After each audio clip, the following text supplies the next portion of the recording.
Hello and welcome to my tech buddy.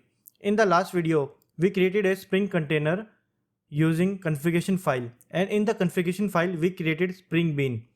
Now we have seen how to convert a Java bean into a Spring Bean. So far we have created Spring container using Java configuration, but we can also create Spring container using annotation and XML configuration. In this video we will convert Java configuration into annotation and we will change our existing code only. In the upcoming video we will see how to use XML configuration and we will also see what is auto-wiring. So let's start the video. Let's copy the entire project and create a new project. Let's copy the project. We will name it Learning Spring 2. So I pasted it. Let me close the existing project. Let's open the new project. Let's delete the file we don't need. I don't need this one and this one. Okay, now I'm left with configuration and our main launcher app. So in the first step, I will copy everything from the configuration file and paste it into our main launcher app. Let me create it. And I will delete the configuration class. So there is a compilation error. Why is that? Okay, there are two public classes in one file. So Java doesn't allow that. Let me save everything. Now it's working. Let's run this. So everything is working and our pepperoni pizza is being created. Now instead of having two configuration class, we have two separate class. No, so let's delete everything from the configuration and we'll make main class as our configuration as well. So let's copy from the configuration and paste it into our main launcher app and delete everything from here, and we will have the same configuration and main class. Now because we don't have any configuration, so we'll give this class name in our Spring context. Okay, let's save everything and run. So now everything is also working, but our main concern is that we are creating manual classes from Spring, but we want Spring to create classes and manage them. So how can we do that? The way we can tell Spring to create instance of specific class is by adding @component annotation. So let's go into our pepperoni pizza and let's add the annotation now, @component. What it tells Spring is that this class is now Spring component and it will be managed by Spring. So let's go to definition. So you can see that annotated class is a component. Such classes are considered as candidate for auto detection when using annotation based configuration and class path scanning. So let's make pizza maker as our component as well.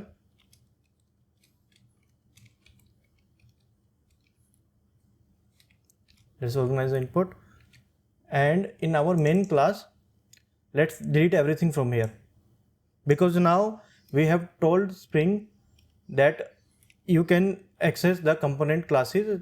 Now there is no need to create manually the beans. So let's save everything and run.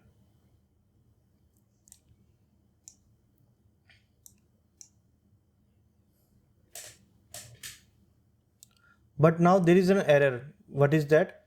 It is saying no such bean definition exception. Spring is trying to find the implementation of base pizza, but it's not able to find. And why is that? Because it's not able to find the specific component in the current package. So we need to tell Spring where exactly to find the components, because our main app is in this package and our pizza app and pizza maker and pepperoni pizza are in different package. So we need to tell Spring where exactly to look for the component. So we'll add one more annotation called component scan. And what we will give this our, we'll take the package name from here and copy it in here. So let's organize the import. Now let's save and run this. Okay, everything is working. So you can see that it is very easy to convert our Spring container creation from Java configuration to annotation based. Now everything is managed by Spring and we just need to provide @component annotation, and we need to tell Spring where exactly to find these components. Okay, so let's make this Hawaiian class component as well.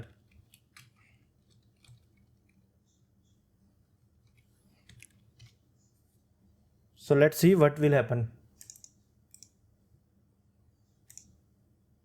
As you can see, there is multiple matching beans, so it is not able to find the exact bean. So there is a two way. So one is just like we learned in the previous video, we can give a primary, and let's save and run. Now Hawaiian pizza is the primary, so it's coming here. And second option is we can use @qualifier, and let's leave the name qualified pizza. Let's copy and organize import here, and in the pizza maker let's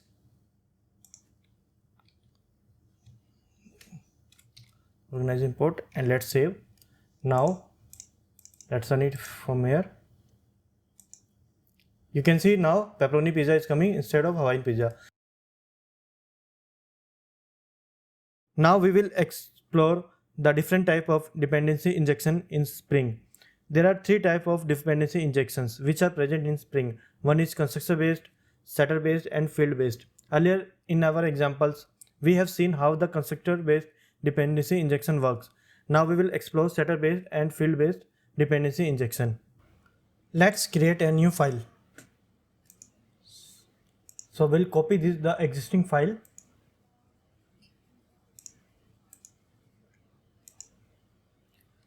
Let's name this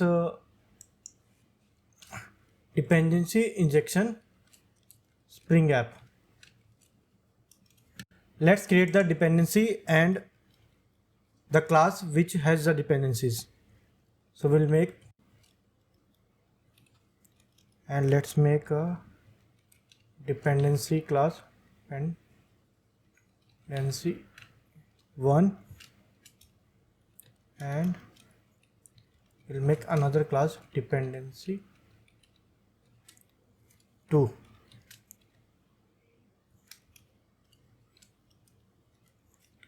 We have to make every class a component.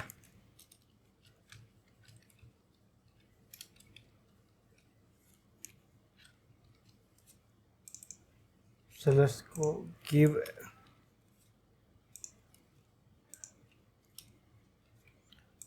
now let's create the dependency here.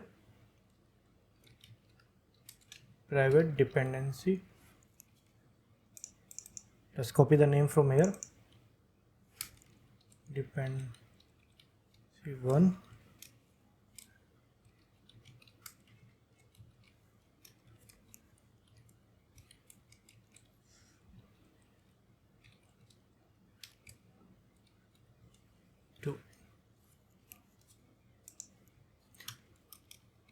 Let's create a public method which will return void and print dependencies. So let's do the system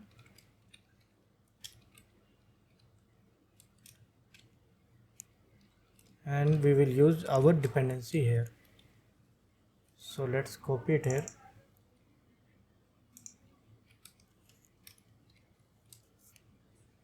So let's call our now instead of calling the pizza maker, we will call our business class.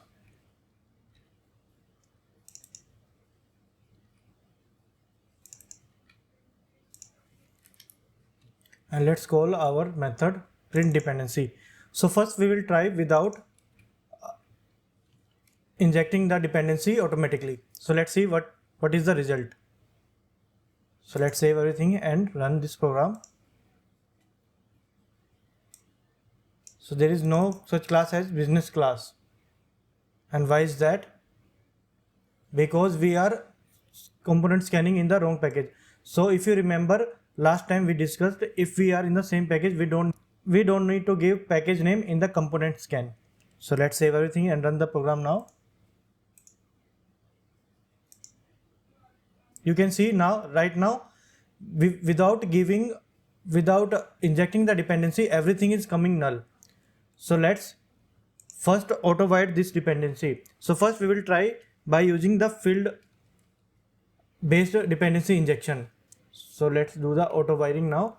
Let's import it. We'll do the same. Let's save and run the program now. So you can see that our first dependency injection are working. Now instead of field based dependency injection, we will do the setter based dependency injection. We'll go to resource source and we will generate the setter method. So let's generate the select all and generate the setter method.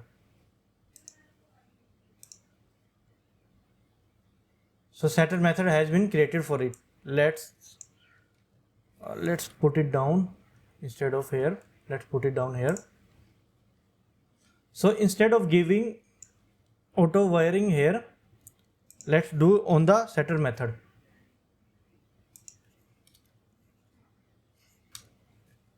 And we will remove the auto wiring from here. Let's save everything and run the program. You can see still the result is same. So using set method we can also do the dependency injection. So the third way is using the constructor.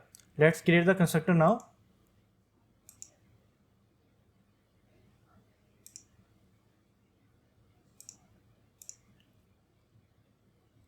And the best part is using constructor is we don't need to give @autowired annotation.